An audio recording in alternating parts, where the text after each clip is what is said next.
MUSHOKU TENSEI Episode 14, Rudy Goes to Waifu Jail. Like always, you have the anime trimming down Rudy's locked up fun time. So definitely smash a like for Rudy's goddess Roxy, the last 2 episodes up by the way.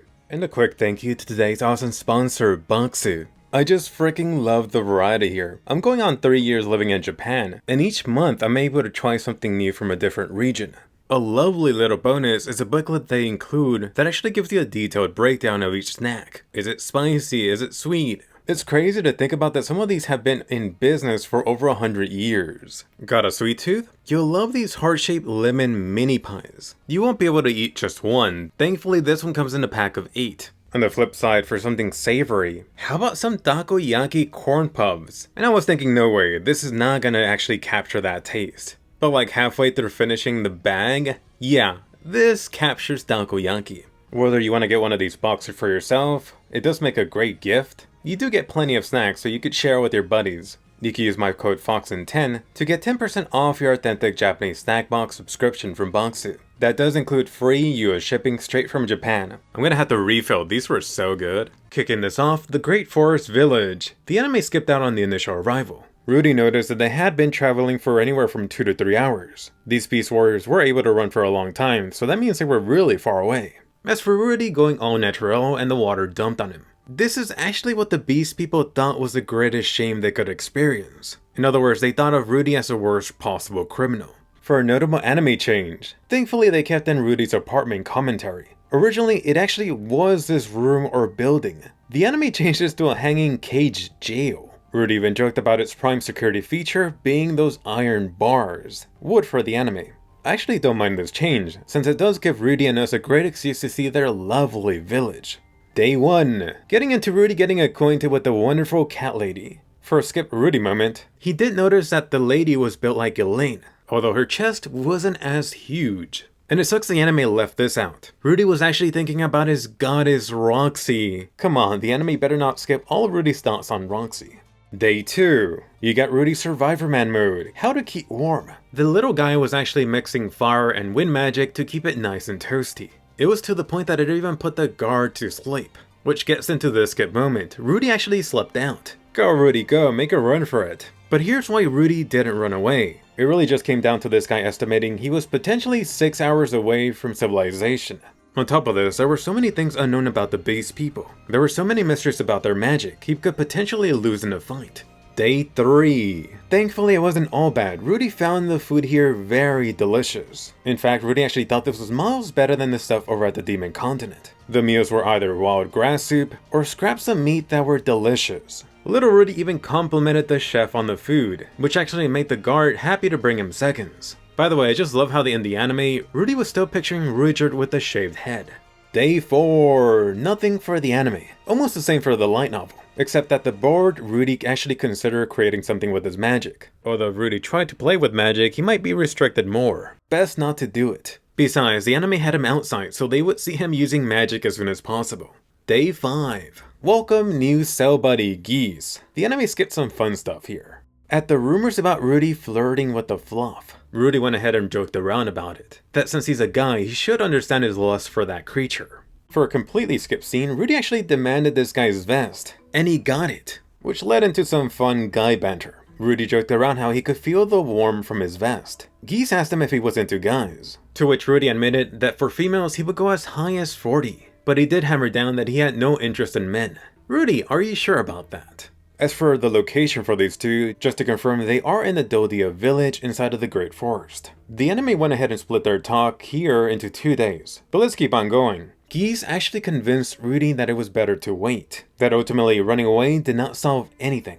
But still, you had Rudy thinking like a certain explosion lily. If it really came down to it, Rudy was ready to engulf the whole area in fire. He would feel bad about it, but they were the ones that threw him inside that cell.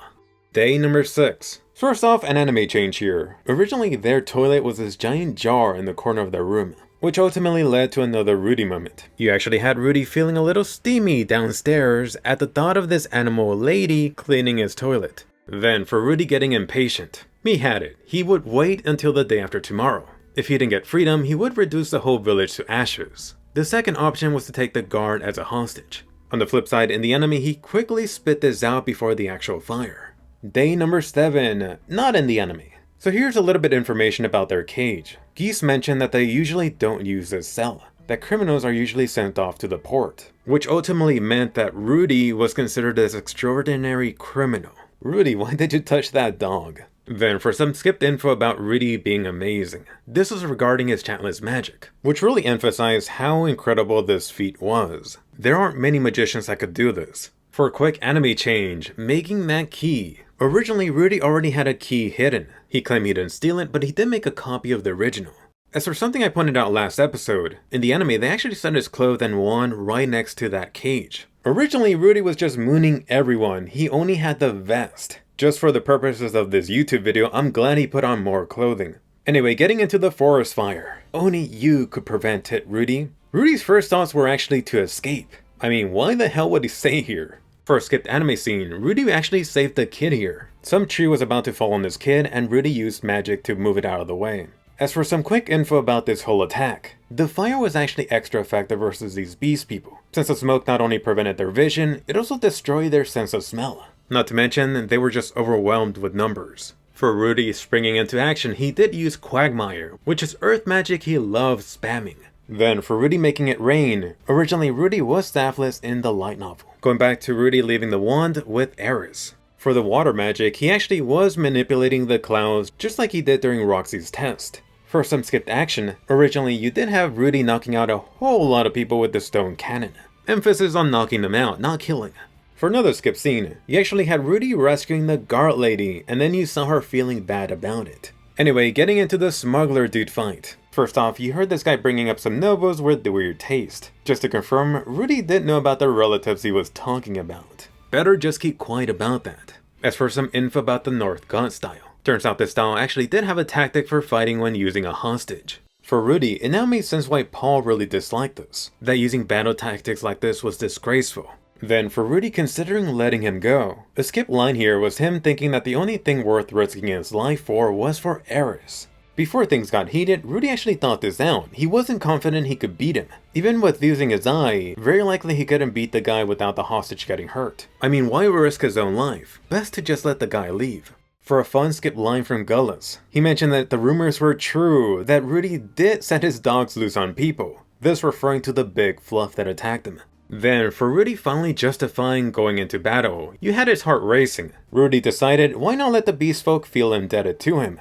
As for the difference in strength and experience between these two, Rudy did almost die. If it wasn't for the Eye of Foresight, he would have died instantly. You did get a comparison to Eris. The smuggler dude was a lot faster than her. On top of this, due to his style, he did have this unique movement, which made him more difficult to read. For an anime change here, you did get a switch up to where Rudy got hurt. Originally, that sword stabbed right into his foot, compared to the anime where he got stabbed in the leg. For another skip, you did have Rudy firing his stone cannon at him, and then you saw that slashed mid-air. This was then followed by Geese using this bag as a fake out, which might have been this flashback type of move. This gave Rudy the opening he needed.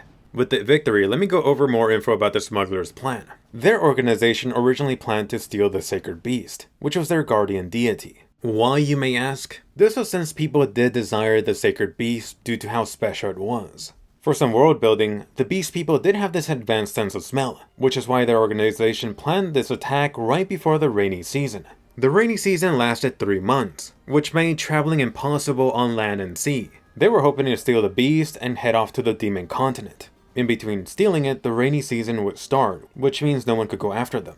On the flip side, the beast people from the village did prepare for the rainy season, like the kids couldn't go outside, and even the sacred beast was well guarded. With that in mind, here was the initial start of the plan. The smugglers would attack every other village besides the main one.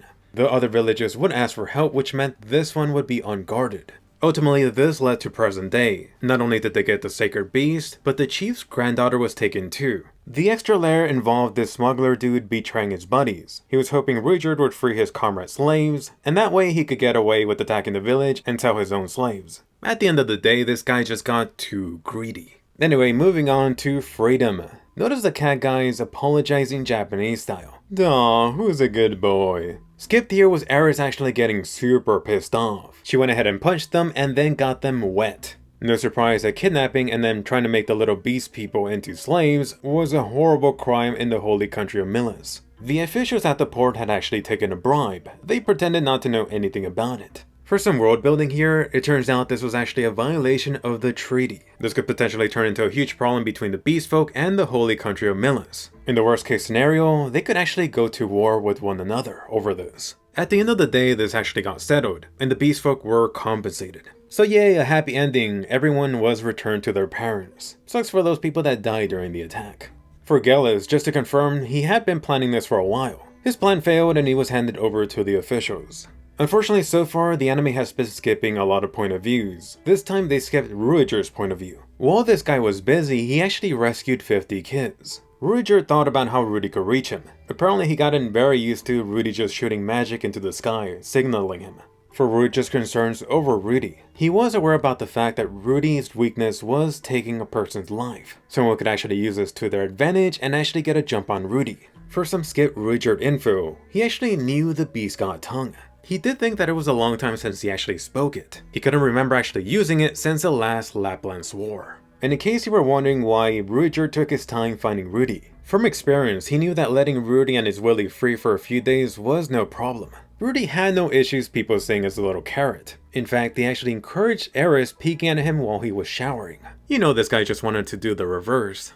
Anyway, as for the happy ending, or not. So I did have my suspicions confirmed this episode. It does seem the anime is taking inspiration from the manga. You did see the game of politics being played. Just to confirm, Eris' grandfather did take the blame for the massive teleportation disaster. Originally, you wouldn't find out about his passing till the end of season 1, based on the pacing of the anime so far. I will encourage you to pay attention to the people here because they will be important later, either by the end of season 2 or season 3 definitely. So, did you love Rudy this episode? You do have the anime cutting down on the Rudy moments. At the same time, I do feel like the anime is making Rudy not seem so powerful, which is not exactly a bad thing among isekai anime. And despite some of the world building skipped here, I actually thought the anime did a good job slicing the fat for the smuggler operation. Going through this, I'm not joking, they explained this like 2, almost 3 times in different ways, which I did try to digest and give you here. For a quick update, I am thinking about keeping these videos 2 days after the episode is released, just so that way I'm not killing myself getting these done, and if I can, I do have a little bit more time to polish the video.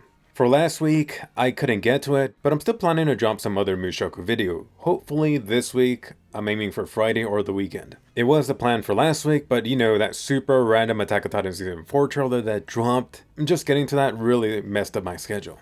For something fun, I am curious, what else are you watching from fall anime season? I really do need to find the time, but I do want to do something for 86. And yes, I know season 2 is airing right now. But anyway, fun bonus, where do you rank Rudy among isekai main characters? Does he beat out Kazuma for you, or Subaru? Don't miss out last week's episode breakdown, subscribe and ring the bell so you don't miss the next video, and I'll see you guys later.